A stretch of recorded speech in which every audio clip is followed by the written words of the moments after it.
Ok, não, eu estou entrando agora. Agora sim. Ok.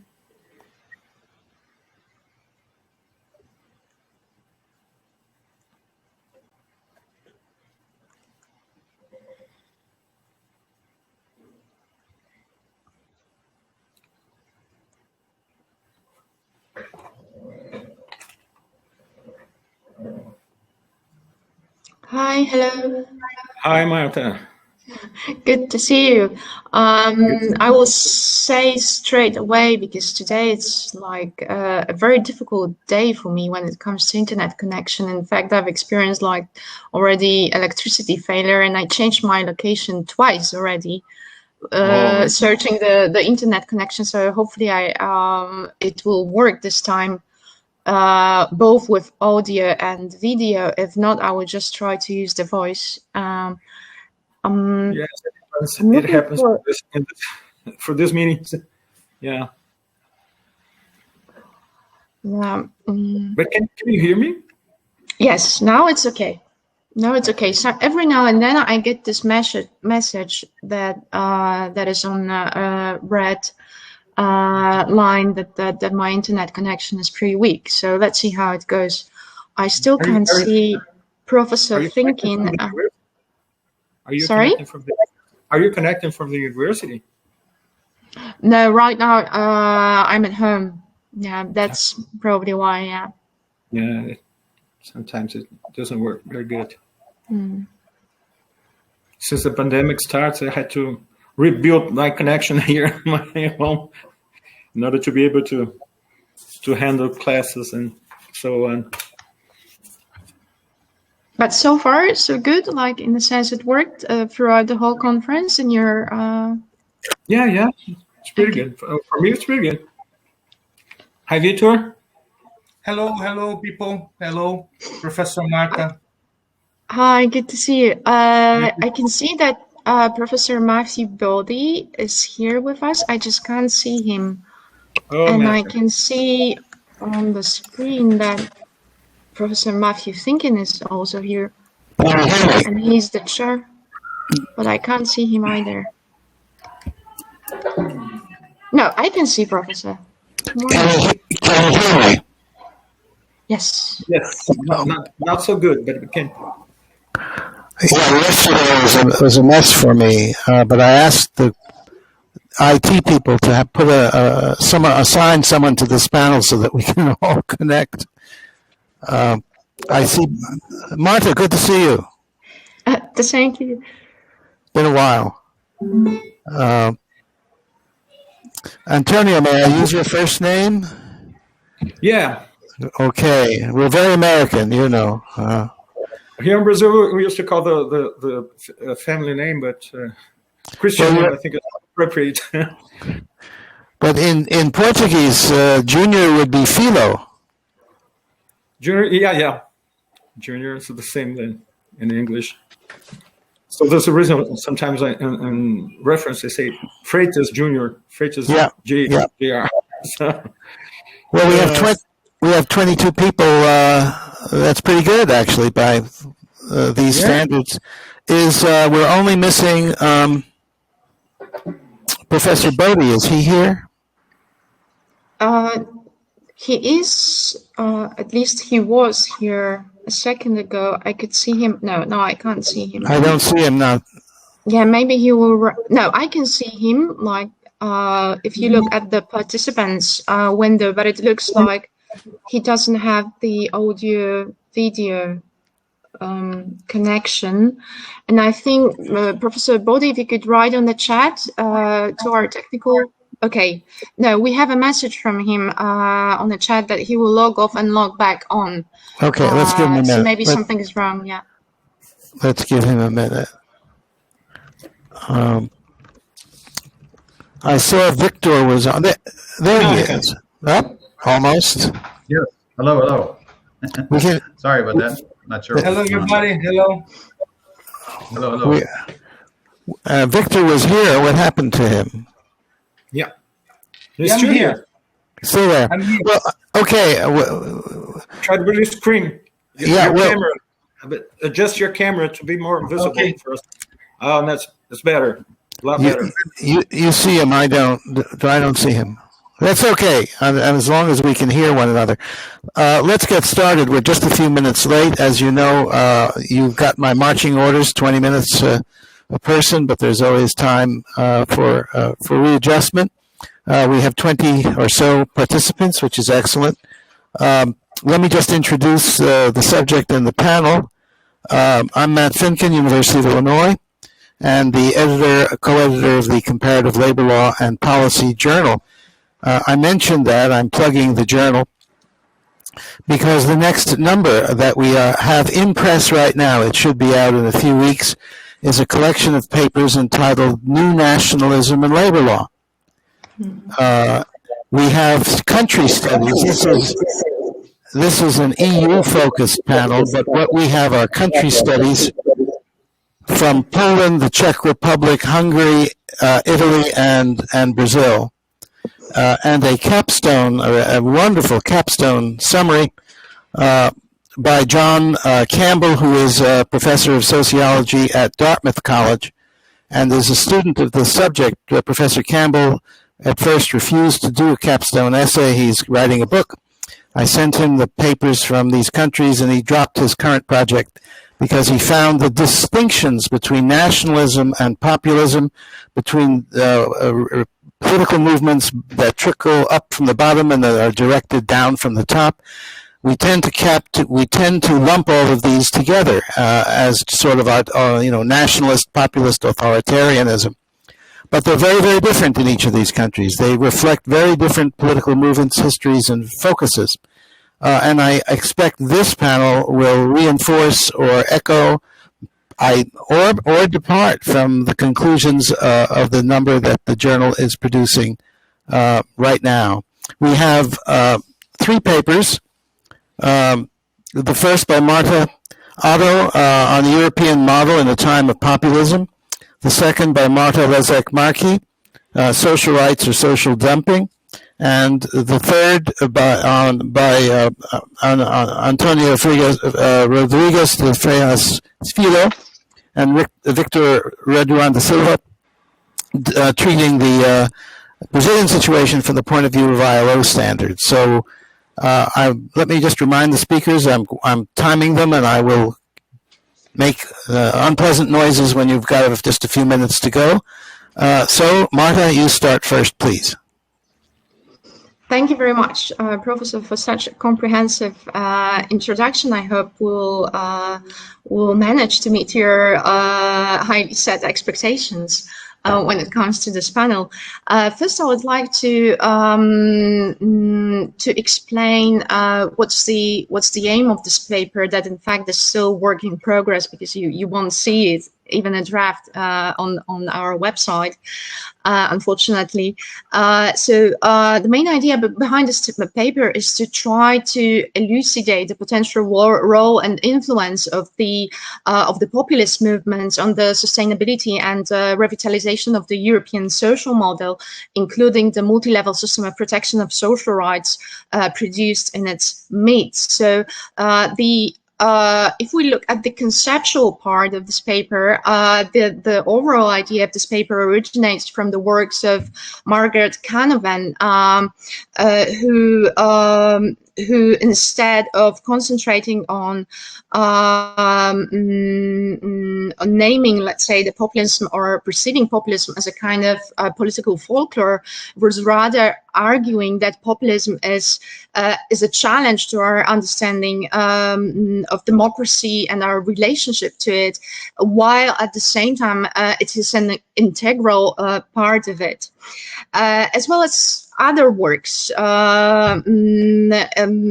authors, according to whom the thesis of exclusively pathological connotation of populism is a simplifying social narrative, marginal in the discourses of the present day, can no longer be sustained, and who, instead of again using this kind of rhetorical knockout and trivializing the meaning and the essence of the populism, instead try to treat populism as a useful tool for rational improvement.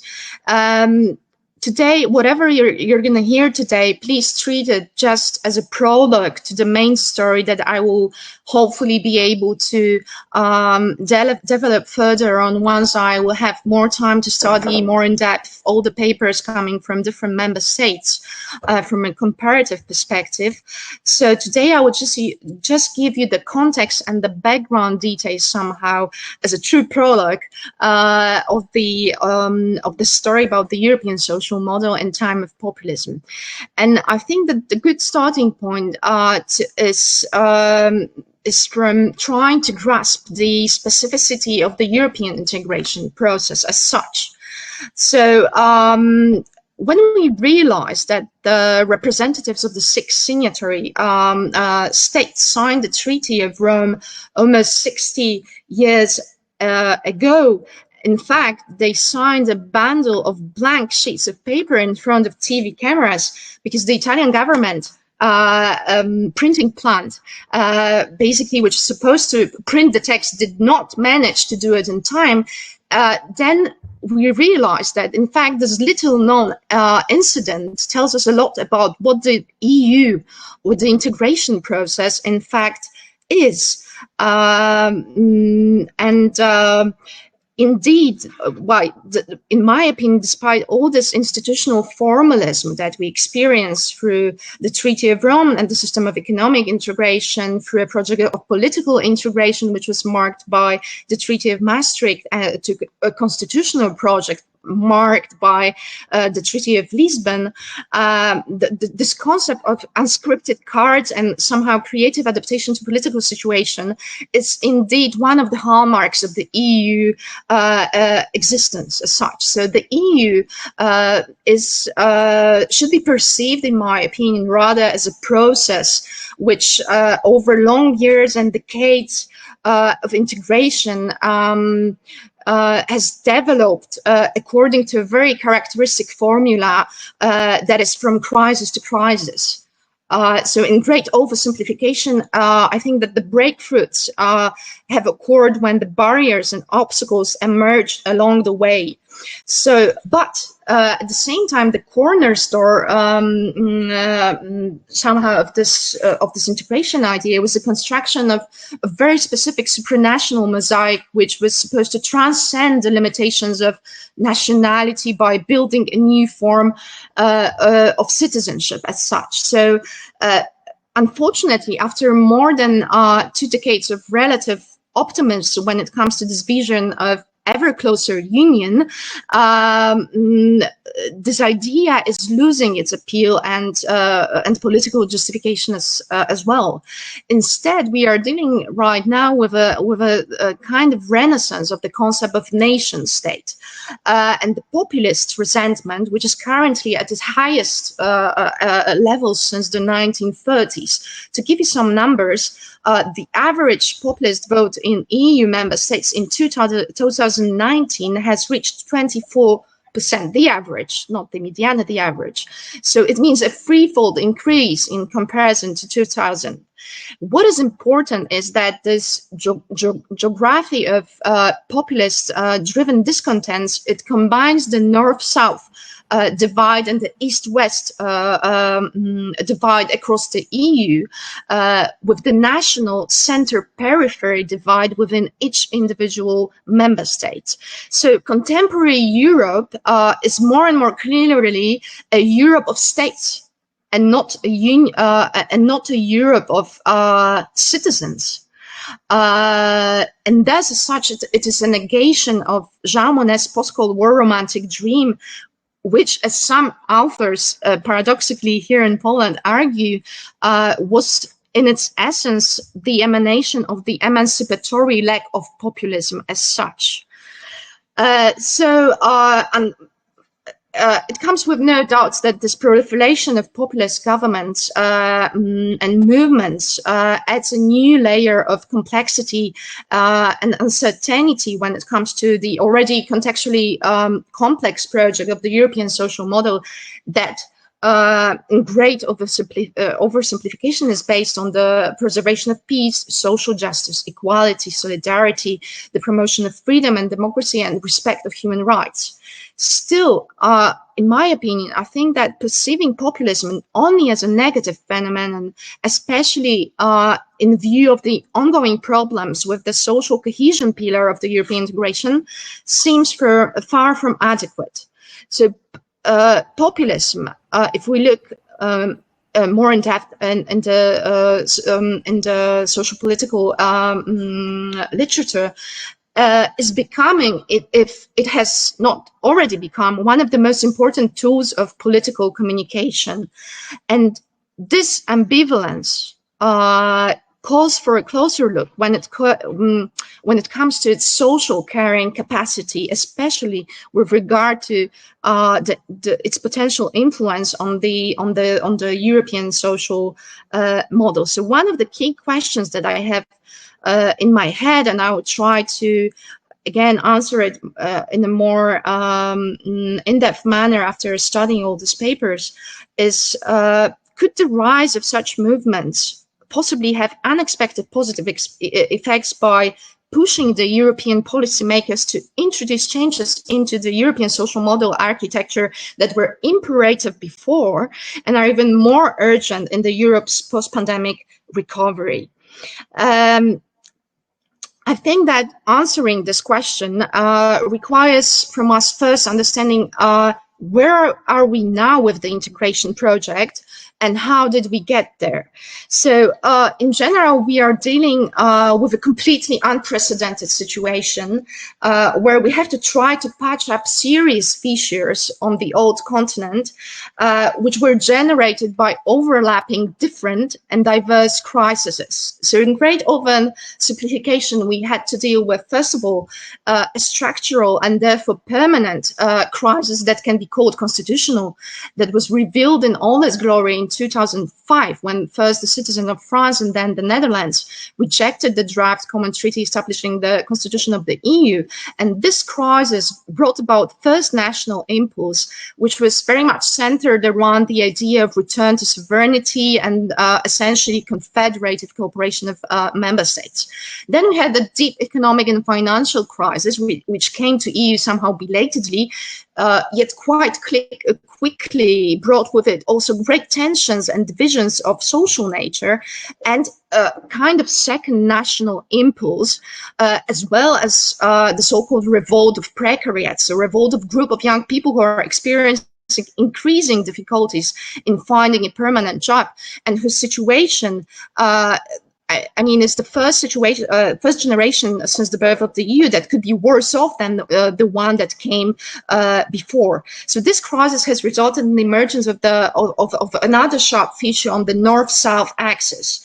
As if it was not enough, in 2014 and 15 we had another further crises, the refugee and migration crisis, which deeply divided the EU not only on the north-south axis but also on the so threatening and ill-remembered east-west axis. And these events gave the continent a third national impulse, so to speak, not only strengthening the national tendencies, but also giving consent to openly xenophobic and racist narrative. And soon emerged yet another third axis that on the continent between the center, periphery, and semi-periphery generated by Brexit. And the crises that have afflicted the EU in the past decade were only a prelude to the queen of all disasters, namely the pandemic, which in the end affected everyone without exception. And the pandemic, I think, reinforced the pre-existing controversy between the desire to create supranational institutions and organizations and the desire to return to the familiar structures and forms. In theory, one could think that the COVID-19 pandemic tends to favor the latter tendency, so to move back to the states, which is pretty much normal if we look at the laws of social psychology, which say a lot about the situation in crisis, where that is basically normal, that there is a tendency to lock oneself into familiar cognitive structures. Fortunately for the EU project, and most importantly for the European social model, It seems, however, that there are currently no favorable conditions for a kind of extreme version of such a lockdown. And I mean by that a kind of isolationist policy. Quite the opposite. If we have a look at the new Eurobarometer survey that was conducted in the middle of the pandemic at the end of December 2020, it clearly indicates that social Europe became a top priority for a large majority of EU citizens. Already 9 in 10 Europeans consider social Europe to be important to them personally. The most pressing issues for citizens are equal opportunities and access to labor market, fair working conditions, and access to quality healthcare. At the same time, almost 71% of the respondents say they consider a lack of social rights a serious problem, while 62% have heard about the European Pillar of Social Rights and acknowledge that it is success, and but still very much dependent upon the member states' action to turn social rights into reality. And this longing, it echoes very much with what I've heard yesterday from experts coming from different member states, who some of them, they look up to the EU in finding this solution for this populist narrative in its demagogic form. So could this mean a new opening for the idea of European social model? I think yes, and I think also we heard it yesterday in an excellent panel that was delivered by Antonia Aloisi and Silvia Rayona, who said a lot from interdisciplinary perspective about where the European Social Europe project is and where it's heading with the new action plan, etc. But if you look from where the European Union project originates, I think that it's pretty clear that in order to heal from the cardinal sin consisting in the fact that the EU was in the end creation of elites, it has no other choice but to use this momentum and to change the stages of the European social model concept that was, by the way, introduced by Jacques Delors in 1980s to strengthen rather fragile European identity and to gain certain support from the for the trade unions, and to change the status from pure fiction then into reality right now. And paradoxically, the European Pillar of Social Rights, as we can see looking, for example, at the new action plan that in the end was proclaimed to set the course for renewed convergence in the euro area, so it could be perceived as another factor inducing another fissure in the EU. It could serve as a compass also during the post-COVID recovery. If we look at when it appeared at the EU legislative scene, it could be seen as not only as an attempt to belatedly implement the ambitious social agenda of the Lisbon Treaty, but also it could be seen as a direct reaction to this weakening appeal of the integration project in light of the rise of the popularity of populist parties and slogans in Europe. And in fact, what is happening right now with the new action plan could be perceived in a similar way, according to me. What is important within the European social pillar of rights is that it clearly marks the areas of interest and response to many needs of social groups that often remain outsiders in the labor market. Also, it managed somehow to politicize the issue of social policy, as proved to some extent the greater presence of social issues in the campaign for the elections for the European Parliament in the 2019 than in previous years. So paradoxically, the Euro elections, which brought as expected, the increase in the number of seats for populists and Eurosceptics increased at the same time the presence of social demands, and not only in the form of normative standards, but also concrete social policy proposals in the programs of the European political parties.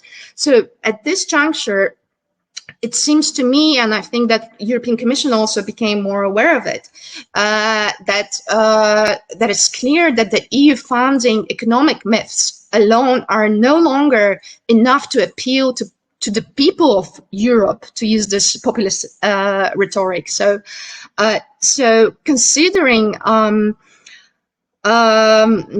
still, I am not sure, looking even at the new action plan, whether it's enough to somehow to go a step further than the Juncker's Commission says, to emancipate the European social model from this kind of epistemological trap whereby the achievement of social goals becomes only desirable or justified if it's beneficial to the functioning of the economic and monetary union or the single market. And for sure, at least in my opinion, it is not enough to make the Jean Monnet dream come true, in a sense, to finally build a union of people and not a coalition of states. And it seems that such a dream could be made come true only by constructing a fully fledged European citizenship that would be substantiated with a broad conglomerate of social rights. And I think I will put a dot here, because I've seen already many times that my time is over, and I look at the clock and I think it's over. So I will pass the screen back to Professor Matthew Thinking. Thank you very much. Thank you, Marta. Now, you introduced us to the multinational dimension, but I hope we'll come back to the question of what you mean by populism. How is it distinguished from nationalism?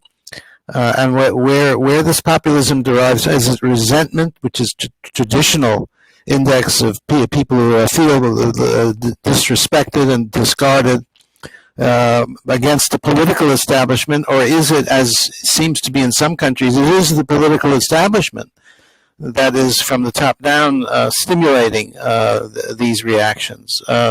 More on that, I think, when Professor Boddy gives us his capstone. Let us turn then to Marta Lazek-Markey, who will talk about social rights and social dumping, the tearing off, the populist packaging. I guess that does relate to what I just mentioned. Marta, are you there? Yes, hello. There you are. All right. Again, I'll give you a 2-minute warning when you get there, but you've got 20 minutes. We're eager to hear what you have to say.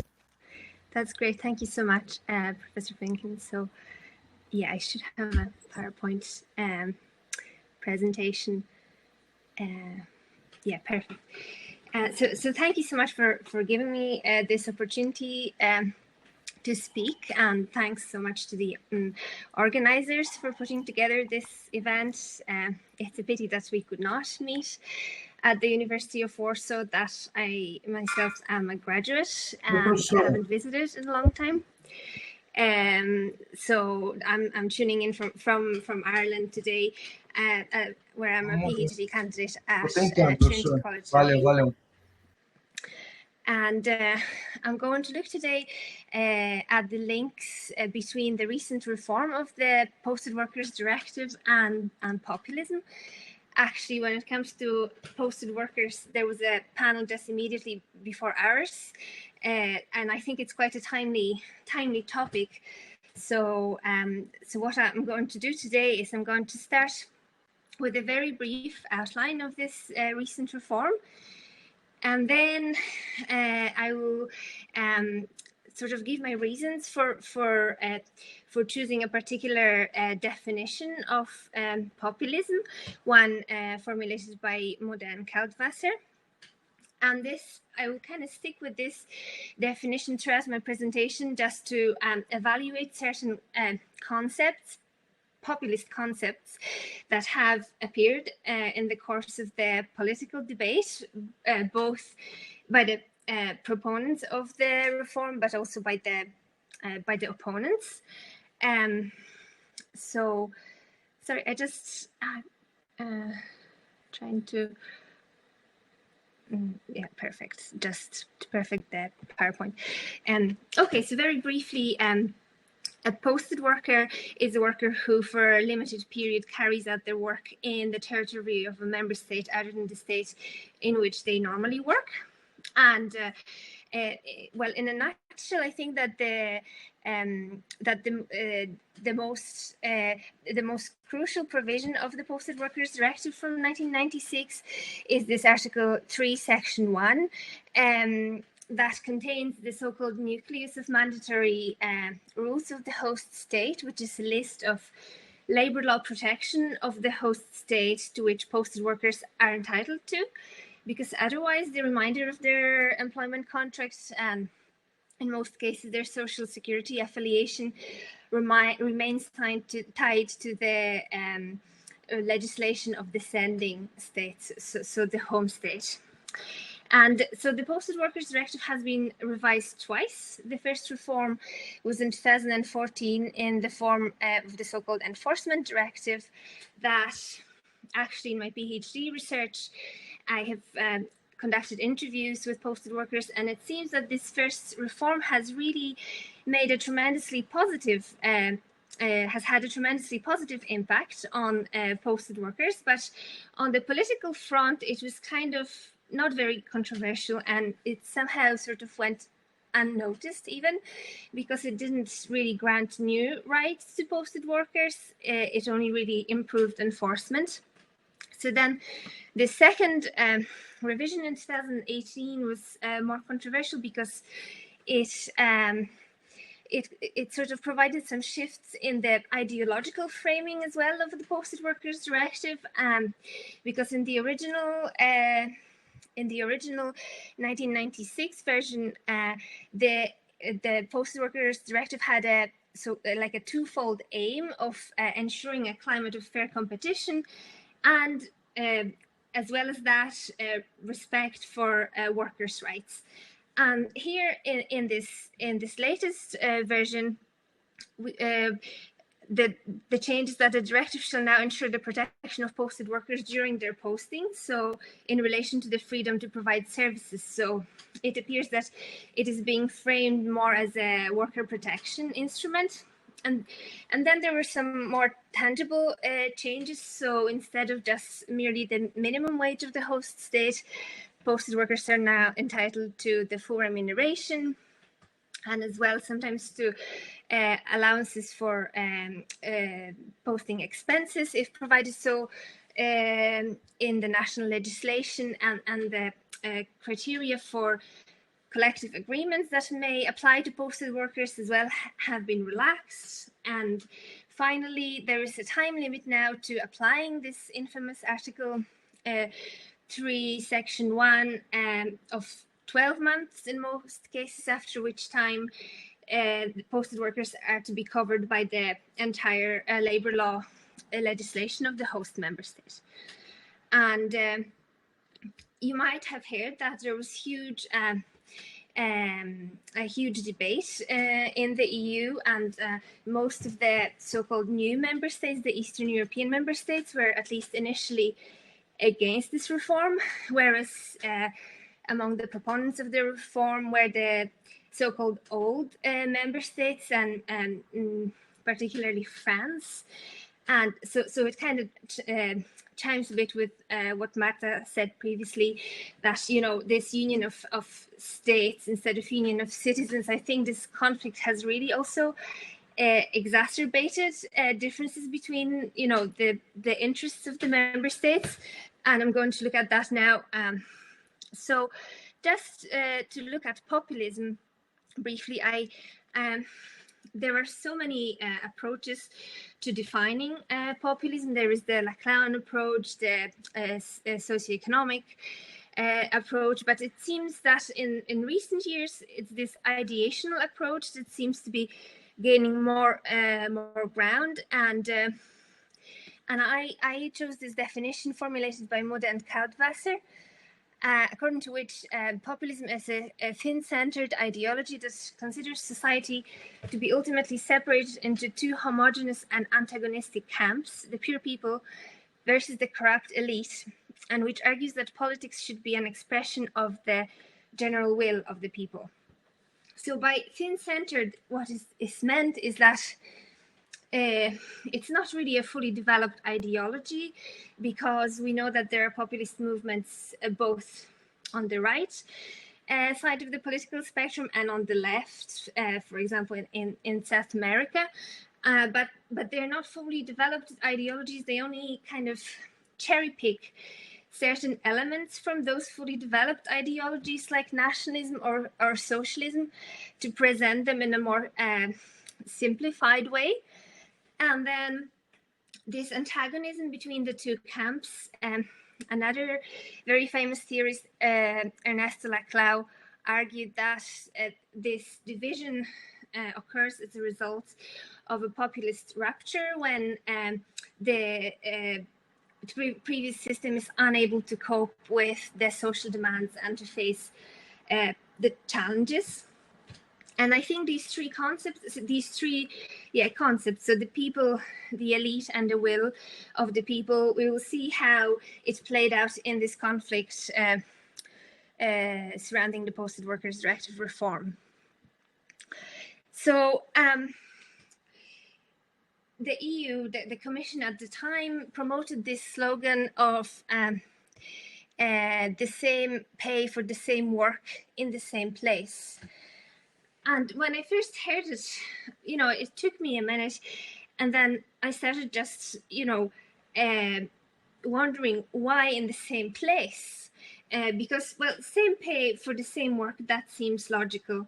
And then when you look at the differences between wages in the EU, they're really significant. So this graph, it's not just wages, it's labor costs, hourly labor costs from last year. And you can see that these labor costs varied from just above €5 in Bulgaria to €45 in Denmark. So the differences are huge, and the posting arrangement appears to thrive whenever these wage differences and differences in labor law and social security protection are more pronounced. So that's why the posting of workers first really became a sort of bone of contention after the southern enlargements in the EU, when Spain and Portugal joined the EU, the European communities, in 1986, and then it resurfaced again after the big enlargement to the east in 2004. So, and I have recently read this paper by Andrea Llosa in the Industrial Law Journal about a case from the Court of Justice called Dobbersberger, and he argues about territoriality of labor law, that actually solutions making labor law protection conditional on territorial connections are outdated, and particularly within the EU, where we want a higher level of harmonization. And in fact, saying that that workers, the wages should be differentiated based on the place, it seems to be driving these differences. But I think that the EU has realized that, and even in the recent proposal for the directive on adequate and minimum wages, the Commission says that workers should get a decent pay wherever they work. So this is a bit of a development, I think. And now, so the key concept that is very often appears in this discourse surrounding the Posted Workers Directive is social dumping. It's a controversial notion and very often contested. Some say that it doesn't exist. It exists in economics, where it means selling abroad products or services below the price on the domestic market. So analogically, social dumping would be a practice that consists of sending abroad workers who will carry out work for wages that are lower than the wages on that country's labor market. And in the context of posted workers, the issue of social dumping has always been very prominent. And according to the Court of Justice in the very famous Laval judgment, we know that protection of workers against possible social dumping may constitute an overriding reason of public interest justifying a restriction to the free movement of services, but it has never been relied upon in litigation. So it's a more of a theoretical reason for the moment. And so in terms of social dumping, what is controversial about it, that many authors say that in order for something to be considered social dumping, it has to be a practice that involves an element of bad faith. And some say that, with the Posted Workers Directive, of course, there are instances where service providers have used the Posted Workers Directive to circumvent immigration laws, or, they have used it for the purposes of tax evasion and all that, in which case this could qualify as social dumping. But when it's just the design of the Posted Workers Directive, if a service provider is using it exactly in accordance with its purpose, well, is it really social dumping on their part, or is it the fault of actually the EU framework that allows for this? And the concept of social dumping has featured prominently during the debates surrounding the 2018 reform because it coincided with the presidential campaign in France.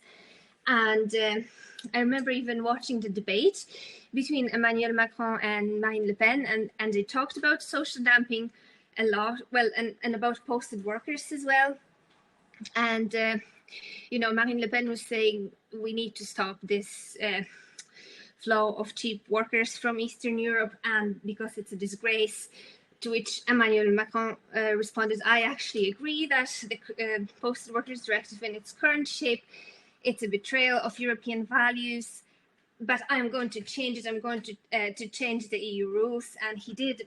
In fact, after he won the election, he traveled to Eastern Europe, and he somehow managed to convince a lot of the countries that initially opposed their reform to back it.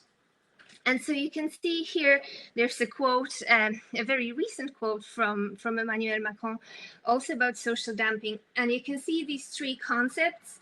So he thinks, he represents the people. By people, he means the French people. And then the elite is the Brussels, forcing these rules, these unfair rules on the posting of workers. Whereas the will of the people is to stop the flow of cheap workforce from Eastern Europe. And then on the other hand, we had the Eastern narrative. So you might have heard that the 2018 reform triggered the so-called yellow card procedure, where national parliaments expressed their concern over the draft. So most of the Eastern European member states took part in this procedure, all of them except Slovenia. And it was really interesting reading their reasoned opinions, because even though it's meant to be about the principle of subsidiarity in accordance with Protocol 2 to the treaties, it was mostly very political and very charged emotionally. Here's a quote from the Romanian parliament that said that the EU enlargements to the east were a historical redress for those countries and a promise made at the highest political level that the process of convergence would be substantial and continuous. So I think the Eastern member states, they felt sort of personally offended, because there seems to be this mentality very often among the new member states that they suffered a lot during the decades of communism, and therefore they should be allowed some sort of preferential treatment. And this is this historical redress that the Romanian parliament was talking about. And you can see another example of this Eastern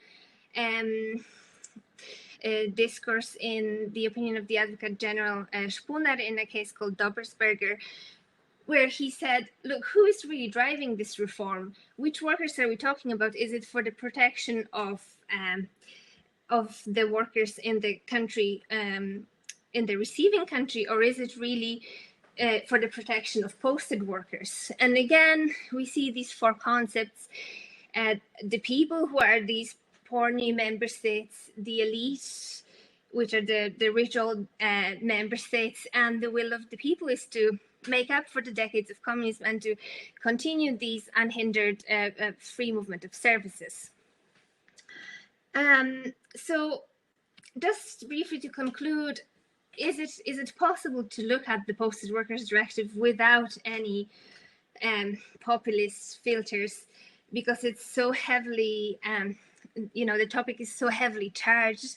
So just a few thoughts that I think are worth reflecting upon. So first of all, if the Posted Workers Directive wasn't there, the posting of workers would be subject to the Rome I regulation, which is actually less favorable for posted workers, because in most cases their contracts, employment contracts, would be governed by the legislation of the home state.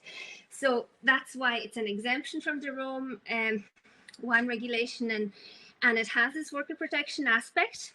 At the same time, in very early case law cases such as Rash Portuguesa and Finalarte, the Court of Justice made this clear distinction, saying that posted workers are outside the principle of the free movement of workers for very unspecified reasons, really, but that they are tied to the principle of the free movement of services. And as a result of Rash Portuguesa, the Posted Workers Directive followed that logic, and that's why the directive is based on the free movement of services. But this is very limiting, because rights that would be obvious for migrant workers under Article 45 TFEU, such as the right to equal treatment, are very hard to justify on the grounds of the free movement of services. And as such, posted workers become a service because they are a commodity, like the companies is able to move their materials, to move their know-how and their workers.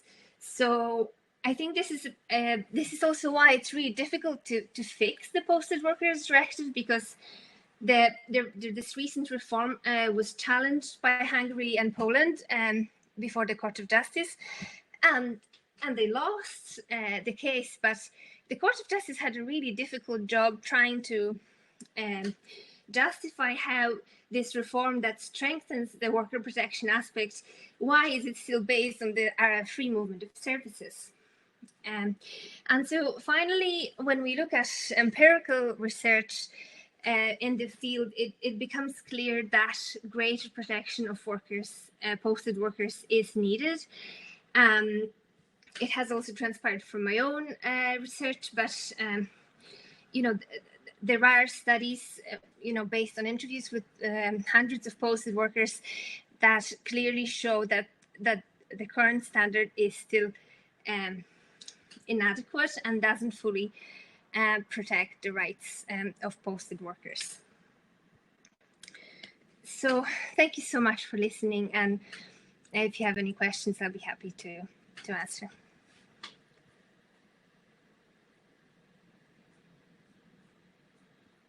We're now going to turn away from the European Union for a view from Brazil, where Antonio Rodrigues de Freitas Filho will, among other things, explain that if Mr. Bolsonaro is truly populist, why it was one of his early acts, I believe, as in government, to abolish the Ministry of Labor.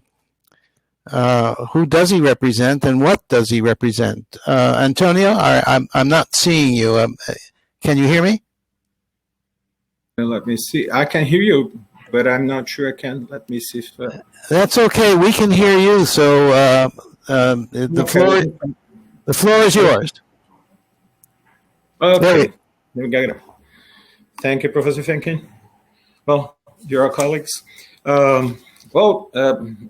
Bolsonaro administration is very challenging, as I should say. It's not a matter for amateurs.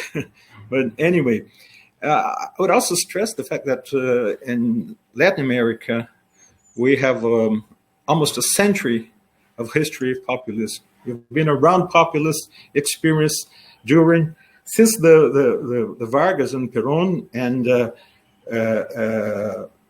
also the Lázaro Cárdenas experience in Mexico. So we have a lot of food for thought in terms of studying populism. And populism is very difficult to define because it's very difficult to work in a comprehensive definition for populism because there's a huge variety of populist experience. And well, I should just, before turning the floor to Victor, just some general and brief remarks about what should be taken into consideration if we intend to approach sort of a tentative general definition for populism. Looking at South America, I would say specifically Latin America experience, we have currently two different and paradigmatic experience. The Venezuelan Bolivarian experience and Bolsonaro. And it's very usual, it's very frequent, we find observers that distinguish them, such as identifying the Bolivarianism as a left-wing populism and Bolsonaro, obviously, as a far-right populist. Well, for an analytical purpose, however, I'm trying to work with the possibility of think about slightly different categories. I'm thinking about, instead of left-wing and right-wing populism, try to work opposing corporatist populism to liberal conservative populism. And I have in mind corporatism in the sense that in the 1970s debate, like Philip Schmitter and other authors that discuss it extensively around the idea of corporatism, and the 20th century has been the century of corporatism. Well, but what is it for? What is it for? I intend to stress the contrasting policies from corporatist populism and liberal conservative populism regarding unions and political parties. In other words, instead of controlling and manipulating the unions and labor parties, which belongs to the tradition of corporatist populism, at least in Latin America, liberal conservative populism pushes to undermine, substitute, or even ban union and labor parties, which is, I think, it's a very huge and important difference. Well, what should be the predicates to be highlighted for a useful possible definition of populism? First of all, the strategy of governing that consists of employing direct connection between governors and followers. This practices obviously aims at undermining the role of political mediation played by institutions such as unions, political parties, press, NGOs, universities, and even scientific think tanks. And I mean also connections that go beyond posting fake news in social media. I mean, I have in mind sometimes even joining the the public decision-making process. Witnesses testifying before the Senate Inquiry Committee about COVID-19 a couple of weeks ago confirmed the existence of a shadow cabinet secretly advising Bolsonaro in his delirious chloroquine-driven health policies, which is very scary because he's an even confident as somebody that goes and practice decision by means of institutional conventional state arena. Under the populist rule, we can find two possibilities that, as far as we can, it is still in progress research, but we're working with different possibilities. Under corporatist populism, the official party in the allied unions are held under strict control by the establishment. On the other hand, under liberal conservative populism, the leader's power rivals and competes with the party representation.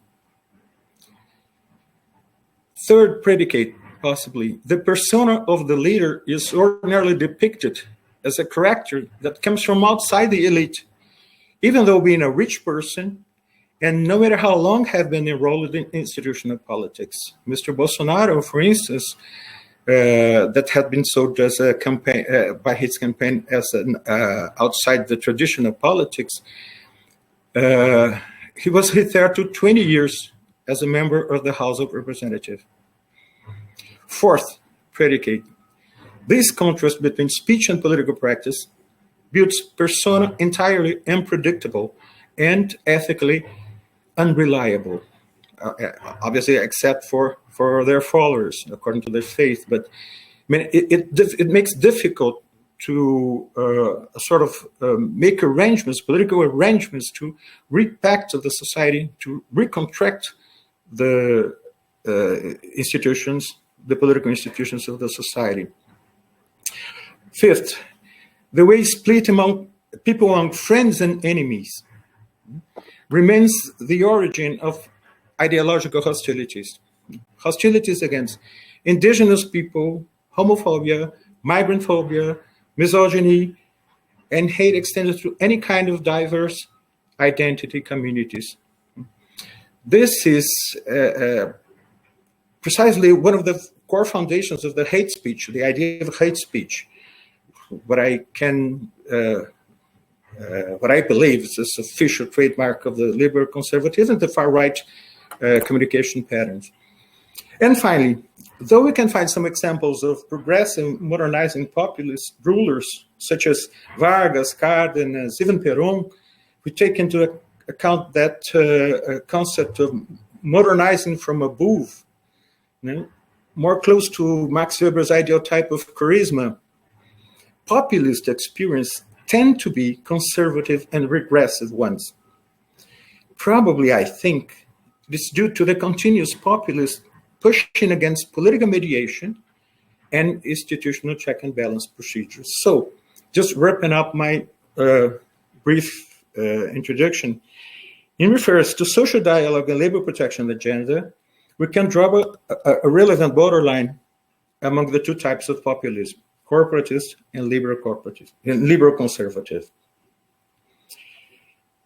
If corporatist populists tend to bolster, control, and manipulate unions and labor parties, by contrast, liberal populists obsessively fight against them all. Moreover, despite reluctant to freedom of association principles, it's important to take into account this factor. Corporate populism used to be very reluctant to assume the principles of freedom of association. But despite of this, corporatist populism can still provide important room for social dialogue and labor law. But reversely, liberal conservative populism aims at nothing but defeating unions, revoking labor provisions, and blocking social protection state agency. For this matter, liberal populist leaders seem to be even more far-right conservative liberals than populists. Well, this is basically what we're trying to explore in this introductory conceptual and definitional issue. So, Victor, go ahead. It's up to you. Are you here? Hello. So Hello, go ahead. everybody. Can you hear me? Can you hear me? Can you hear me? Okay. Yes. So thank you, Professor. Thank you for the organizations to have me here. Our article, our paper is based on 4 more points. One of the points that I would like to highlight here is the one related to economics. This is important to understand this Bolsonaro phenomenon in Brazil because economics is maybe one of the most important features for him to maintain, to keep his power in the political arena and with the population, with many people that are related to the working classes and to the entrepreneurs in Brazil. So to assess this theme, we brought to the paper a report of World Bank saying that Brazil is having some difficulties, is having some troubles to deal with COVID-19 crisis. And one of the things that is really terrible in our way to deal with this crisis is the number of cases and deaths related to the COVID-19 pandemic. But in terms of economics, the projections of Brazil are really, I can say that they are far from better than it was expected. So, for example, the World Bank projected a 2 point or 3 point increase in the GDP, in the Brazilian GDP, and it is something really far from the reality that we had some years ago. For example, in 2016, 2015, we had decreases in our GDP of more than 3 points. And in the recent years, 2017, 2018, and 2019, we have very modest increases. So this is something that really motivates Bolsonaro in his way of doing politics. And one of the questions that World Bank also raised was that it would be difficult to deal with this situation if this UBI type of policy that Bolsonaro is taking nowadays, we say an emergency resource that are dedicated for people that are low income population, that are in the low income population. These benefits, if they are put in the public spendings, we will not have a sharp increase in our economy. So it is really fragile, the situation in Brazil, although the projections are good in the economic arena. Brazil and the ILO is another point that we deal with in our paper. Brazil has a very strong tradition in social dialogue themes, and our presence in the International Labour Organization is part of this, expresses this feature of our diplomacy. And one of the things that we highlighted in our paper is that there is a very long, a historic movement of cooperation between the ILO policies and the Brazilian policies. So, for example, we had the National Decent Work Agenda that was incorporated in our labor law in our labor law approach in Brazil.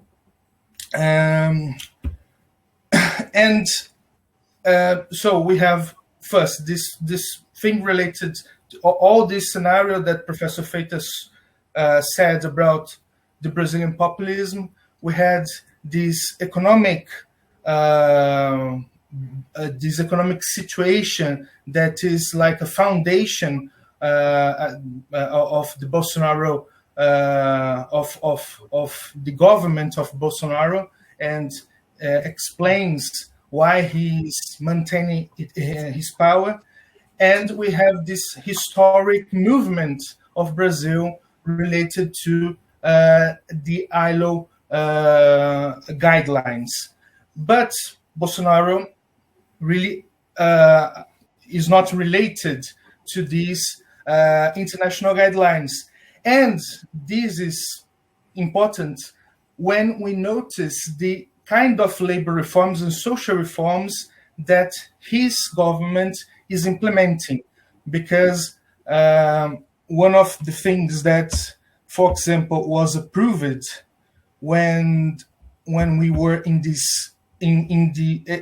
beginning of this pandemic was, for example, the individual agreements between employees and employers.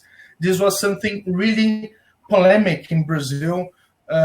Many scholars criticized this measure because the trade unions were simply apart from these dialogues, and it was one of the most complex themes of these labor reforms that Bolsonaro implemented. And nonetheless, his popularity in Brazil is really high compared, for example, to President Michel Temer, that was the previous president. I'll give you some data related to this. For example, President Michel Temer, in June 2016, he was a 13% excellent/good opinions, 13%. And when he was almost out of office in December 2018, he was a 5% excellent/good opinion. But Bolsonaro has an incredibly stable excellent/good opinion in our society. He has, for example, in April 2019, 35% excellent/good opinion, and in December 2020, he had 35%. So he fluctuated. These data fluctuated, but there was something really stable in comparison with President Michel Temer. So in conclusion, what we have to notice here is that in Brazil, we may face a situation in which we have a erosion of the legitimacy of labor law, but this erosion does not impact in terms of election. So many people still support Bolsonaro, even though he is eroding labor law. So we are in a very complex situation in Brazil, and I think that it's interesting to open the floor for this discussion now. Thank you very much.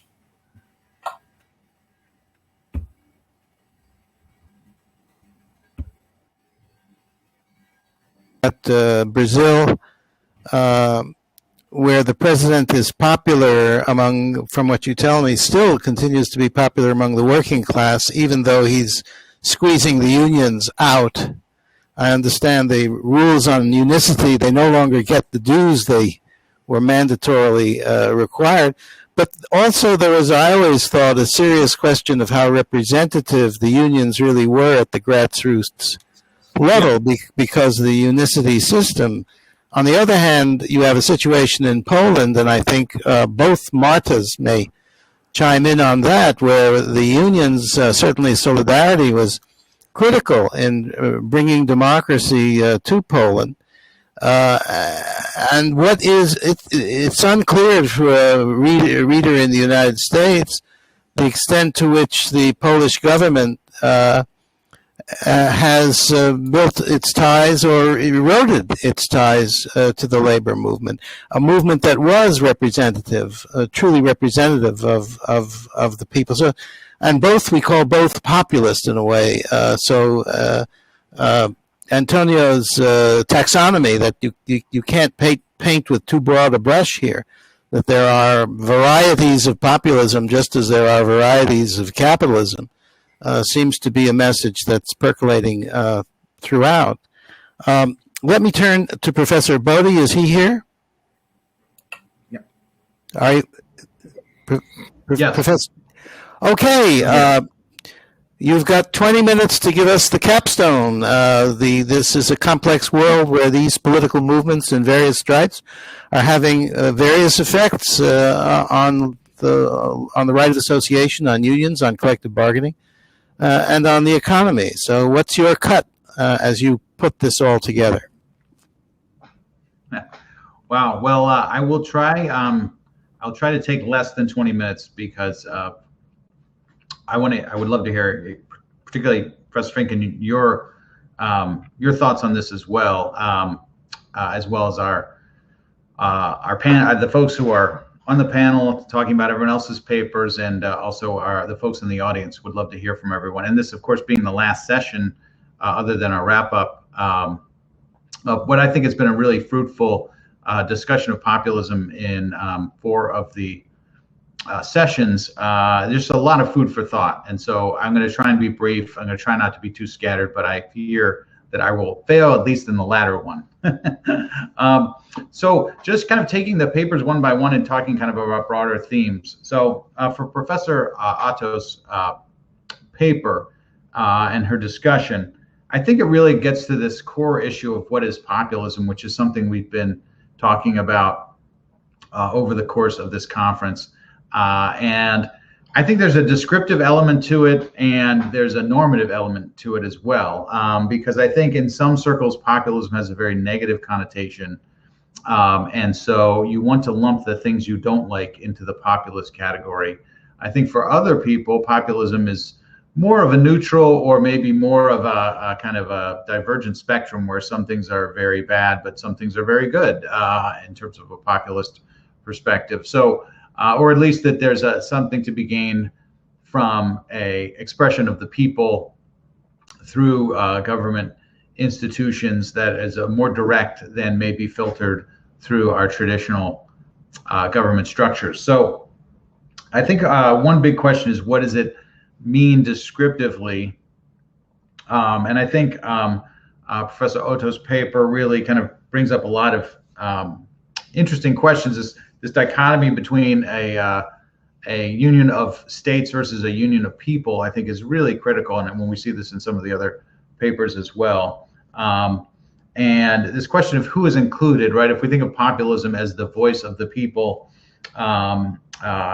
in Professor Lasik-Markey's definition that she used by Muda and Kaltwasser, the pure people versus the corrupt elite, right? Of course, the key question is, who are the people? And do we have a nationalistic definition? And I agree with Professor Finken that we can separate nationalism from populism, I think. And we can separate authoritarianism from populism as well. But in a panel we had yesterday where Alan Bogg was talking about his definition, he describes populism as anti-pluralist. And I'm wondering if what Professor Otto was saying about the role of the EU, right? What it seems to me, much of the populist concern in the EU is about the role of the EU, and an acknowledgement that it is a project that in some ways is removed from the people, right? And we have kind of this embodiment of the bureaucrats in Brussels as kind of everything that is wrong with the EU, or at least what the people who are complaining about the EU kind of symbolize it as this kind of group of unelected or largely unelected, or very, if they're elected, there's a lot of steps between their election, the election of the representatives, and the people who are actually making the decisions. And there's also kind of, I think, an anti-institutionalist role of populism, which is kind of an expression of the people's view that the institutions that are currently in place in the society are not working well, and that we need to either put a new set of people in those institutions, or as I think in the Bolsonaro case with the labor approach, just kind of wipe out those institutions entirely, right? You just kind of try and take take those institutions, and of course the argument of the populist leader, and this is where we get into authoritarianism, right? The populist leader traditionally is the voice of the people and best represents the people. And in the words of Donald Trump, right, I alone can fix it, right? I am the Constitution. L'état c'est moi, right? So that I think is a really interesting question raised by those questions, raised by the paper, and I think it raises a lot of difficult issues. One thing I would add here is that I haven't seen it discussed as much. So we talked about the role of nationalism to some extent. I think the role of nationalism in the creation of the nation state is a real kind of tough question, and it has different valences around the globe, right? In South America, it might have a different valence than it would in Europe, than it would in the United States, in North America. And it does seem to me that we have an ambivalent relationship with a cultural or ethnic approach to nation states, and that there are some situations where we do see, so for example, Scotland, right? Scotland wanting to join more with the EU, talking about leaving the United Kingdom, or maybe the example of Catalonia in Spain, right? These smaller groups within a traditional nation state wanting to separate because they have the protection of the EU, right? And they want to kind of become closer to the EU in some ways, in that regard.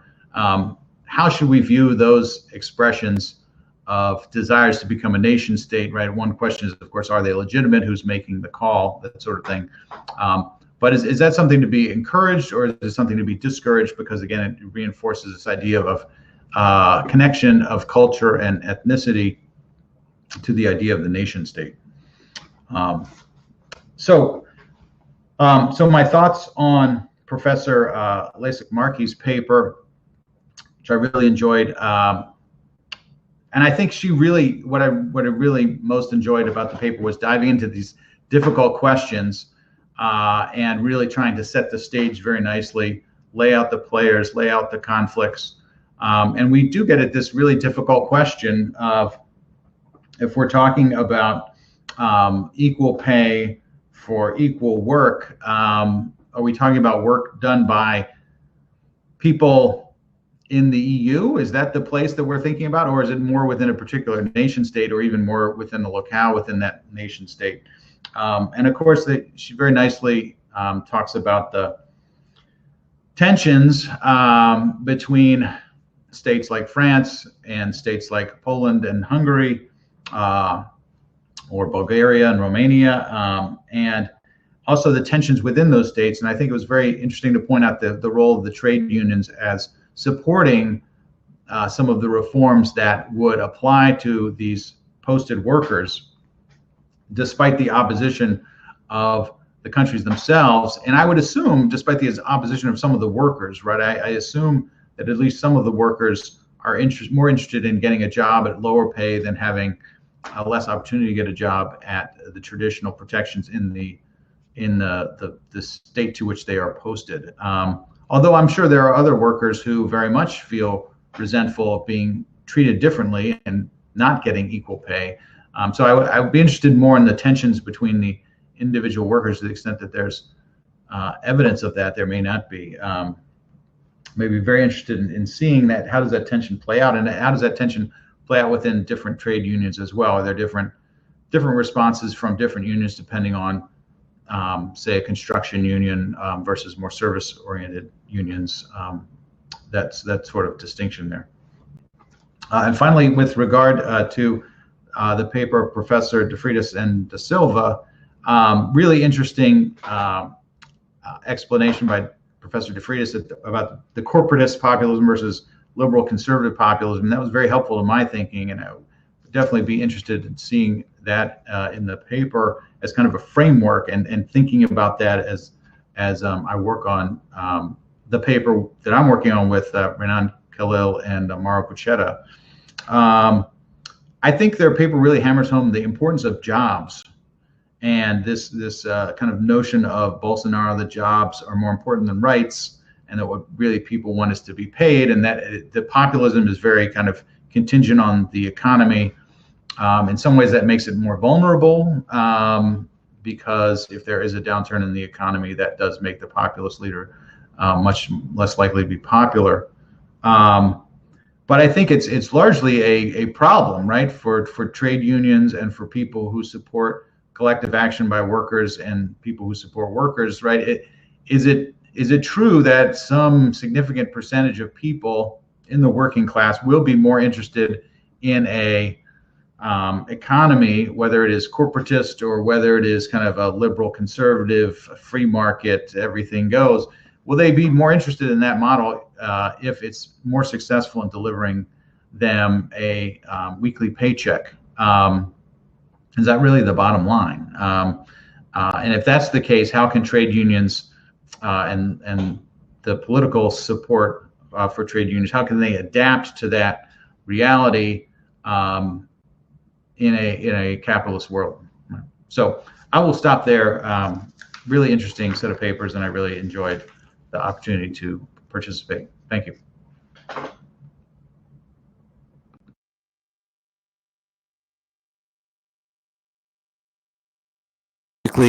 Challenge, to put it mildly. I believe people can send in questions to the panel. It's not being displayed on my screen at all, but it may be being displayed on yours. Do you see any questions from any members of the panel?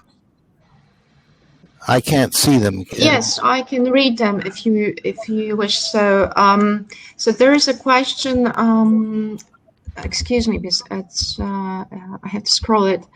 There is a question to Professor Freitas. Thank you for the interesting talk. In your difference between corporatist and liberal conservative populism, I have a question. There's a doctrine that analyzes populism in Latin America that argues that it is a political strategy that can bring positive results.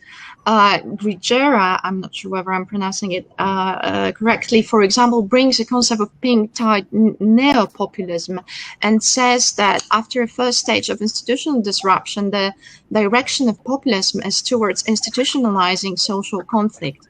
What is your analysis of this? That is, can populism be good?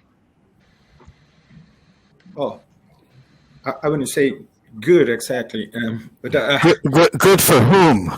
Good for whom? Yes. Yeah. Who's the loser? Who's the winners?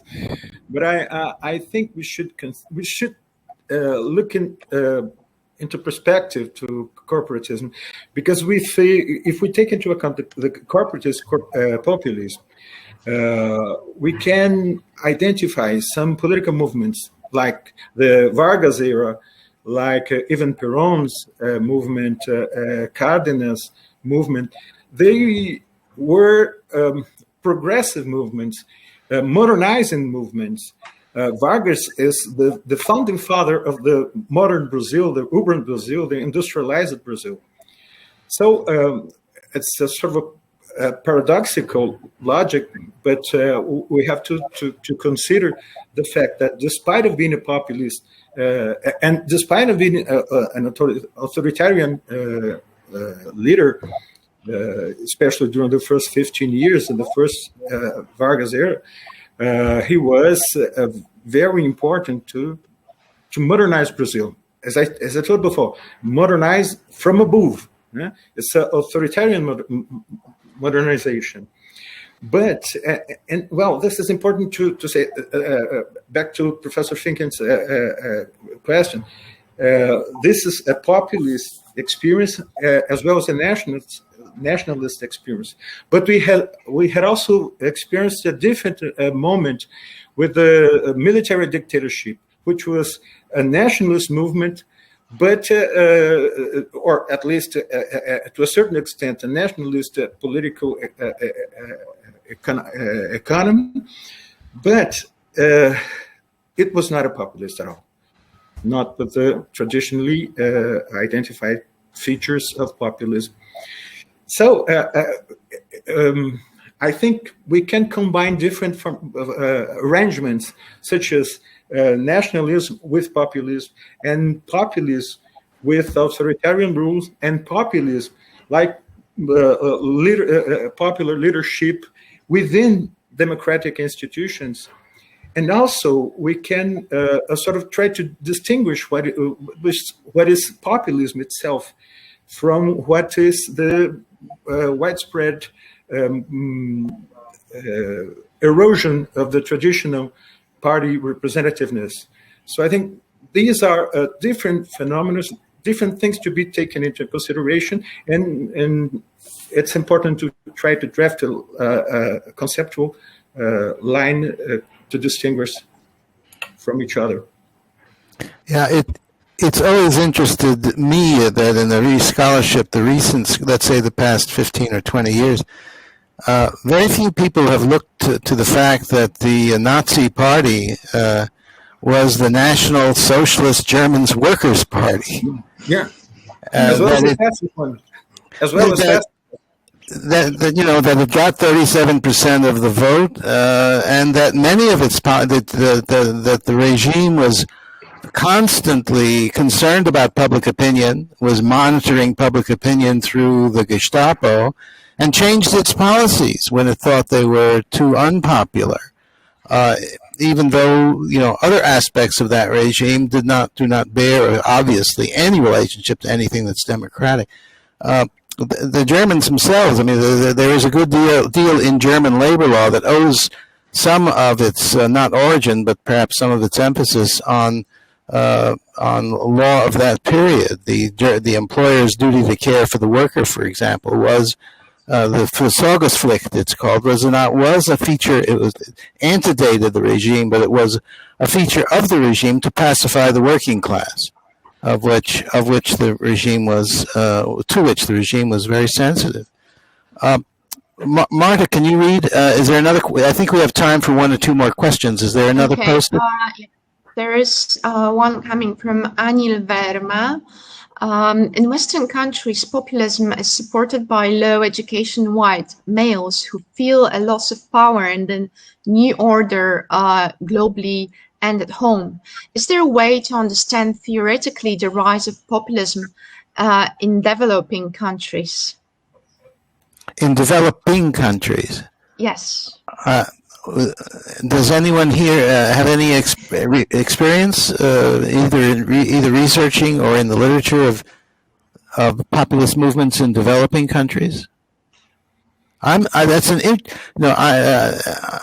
It's interesting that Anil Verma would ask that, because he's always one step ahead of me at least, and maybe many other of us. We have spent all of our time, haven't we, talking about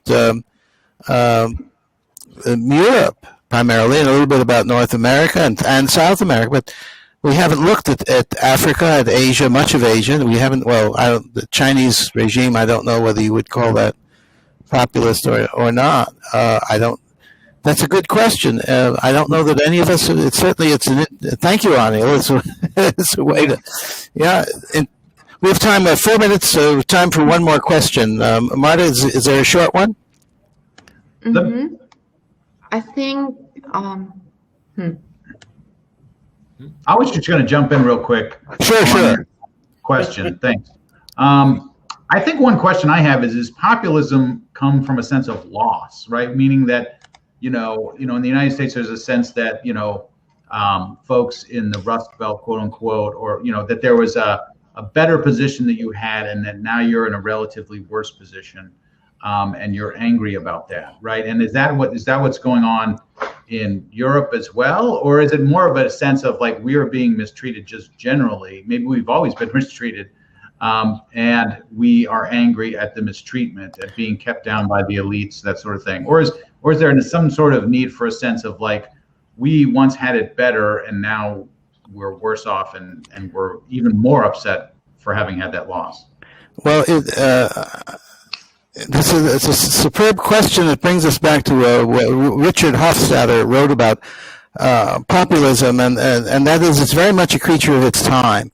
That populism, the American conception of populism, morphs significantly over time. Although there are certain elements in it, it's a little strain of anti-Semitism, for example.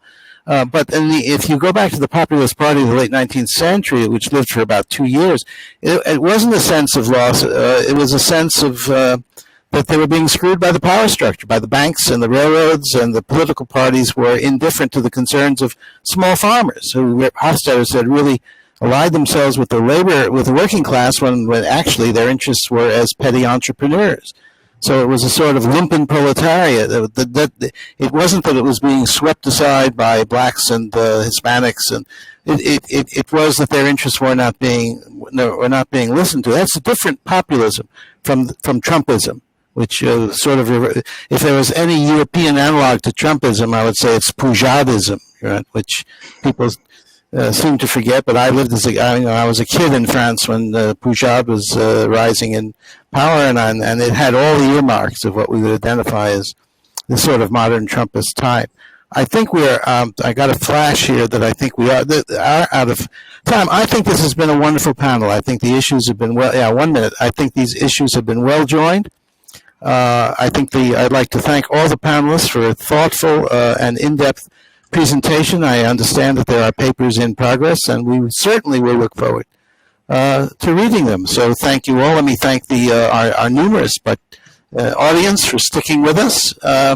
And as we say, bon succès. So goodbye to everyone. Bye-bye. Thank you very much. Bye.